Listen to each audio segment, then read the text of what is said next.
Hey everybody, hope you're having a great week. Thank you so much for checking out our More card here at theorchardcc.org.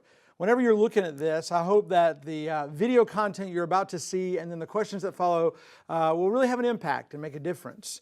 We're in week 2 of our Family Blank Church series, and this past Sunday, if you've listened to the message or you were in one of our services, you know that we fill that blank in with the word or.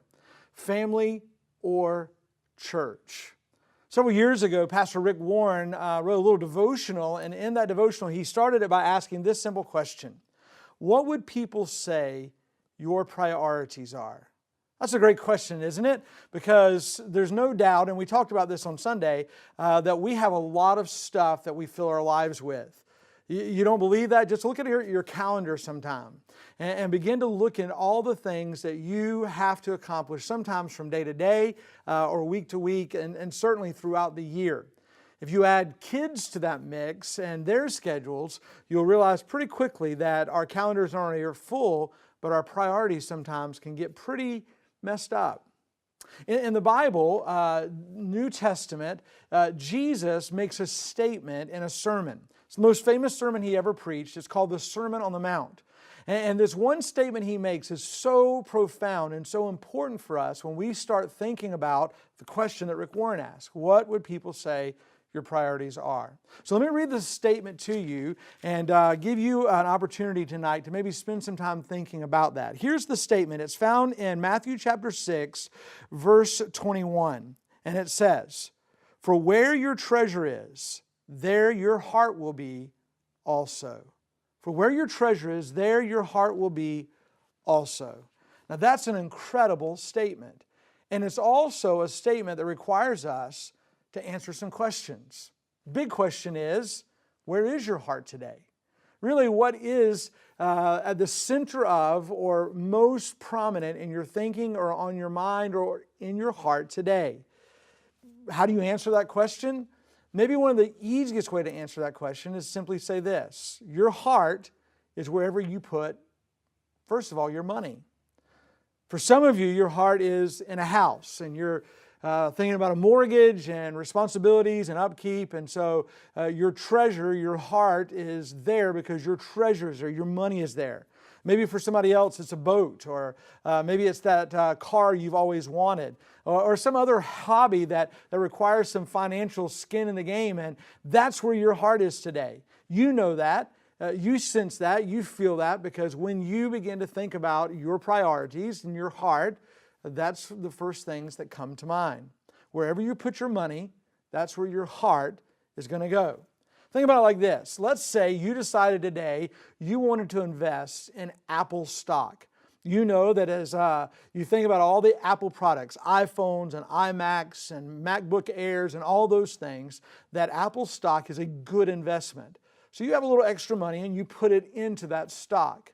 I guarantee you, now that your treasure is there, you'll be more interested in that stock and what it does from day to day than just about anything else. Whether you've ever done that before, you'll begin looking at and thinking about, did it go up today? Did my investment earn anything today? Did it lose something today?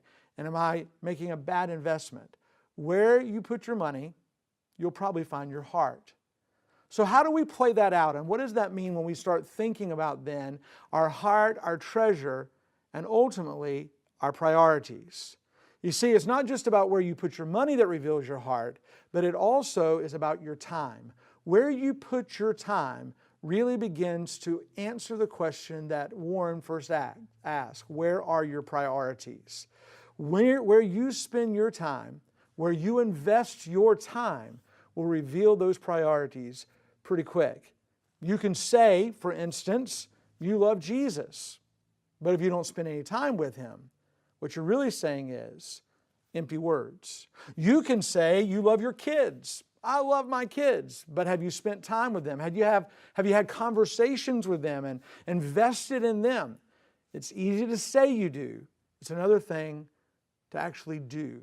And you could go on down the list. You can say you love to be in shape and keep yourself in good shape, but if you don't work out. You can say you love to, fish, but if you never go, are you really saying just empty words? See, the point is, it's not about what you say, When it comes to figuring out what your priorities are, when it comes to figuring out where your heart is, it really is about what you do. So here's how you know exactly where your priorities are. Go back to where I started. Look at your calendar. Look at your bank statement. Look and see where those priorities lie from day to day, from month to month, and even throughout the year. Where did you invest the most of your money? Where did you invest most of your time? Were those things temporal things, those things that are only here for a season? Or are you making the investment that will have an eternity of outcome for you, of return? Those are the things that we're challenged in when we think about family or church. Family is important. We saw that in week 1. We know that God created family and expects the family to be that first place where discipleship and the process of growing disciples, people who are in love with and followers of God, begin to take shape. We take His Word and put it in our heart, remember, and then we teach that, we share that with those in our family. We begin to talk about the Word of God and the love we have for God. If your heart's not there, then that's probably not going to be your priority. If your investment's not there, then it for sure won't be your priority. So what we say may be one thing, but the truth is really fleshed out in what we do. Where we spend our time, where we spend our money. Let's just be honest. That's really what's important to us. Everything else may just be stuff, may have some level of importance, but it is not of utmost importance to us. So rather than say, this is really important to me, and you don't spend time or money in that, instead, take some time and decide how you might need to rearrange your priorities. You may be looking at some good things, but they're not best things. You may be looking at some bad things that just need to go. But when it comes to your time and your money, make certain that they are eternal things, rooted and grounded in the truth found in the Scriptures and in a personal relationship with Christ. When you give to God, guess where your heart goes? It goes towards God.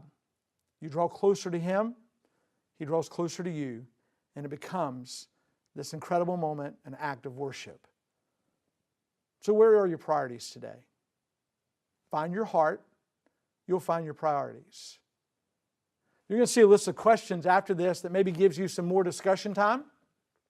I hope it's a great time, an honest time for you and those who might be sharing this time with you. Think about your treasure, think about your heart, think about your priorities today, and figure out that it's not about family or church and making a decision. It's about seeing those things come together like we talked on Sunday and finding victory in both places, family and church. Have a great time. See you next week. Thanks for stopping in.